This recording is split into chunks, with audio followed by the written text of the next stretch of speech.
Maria José da Ponte da Forma.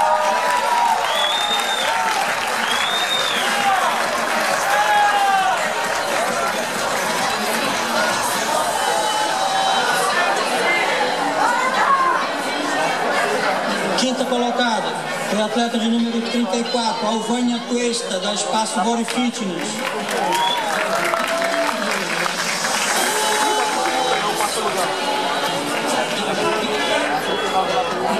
Quarto lugar foi a atleta de número 39, Janaína Macedo, da Live.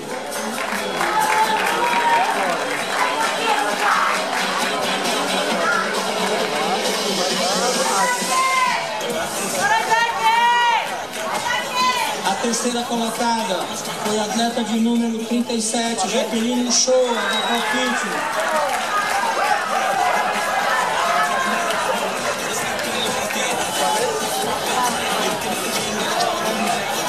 A vice-campeã foi a atleta de número 31, Tainá Sampaio, da Body Músculo. E a campeã foi a atleta de número 27, Patrícia Camargo, da equipe ANP. Boa, Paqui!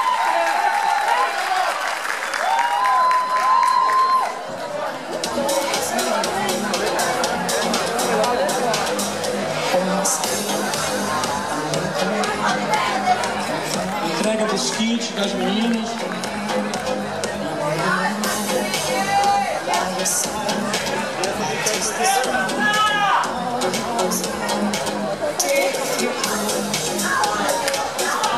Ok. Patrícia Camargo, bicampeã amazonense. Foto só com as atletas. Somente as 3 colocadas agora. As demais, uma salva de palmas. As demais, muito obrigado, somente as 3 no palco. Lembrando que teremos a disputa do Overall Wellness também, onde teremos um prêmio, a campeã melhor da noite levará um prêmio de R$3.000, com patrocínio da Tecnodive da Amazônia. Agora somente a campeã, a foto oficial. Obrigado aos atletas.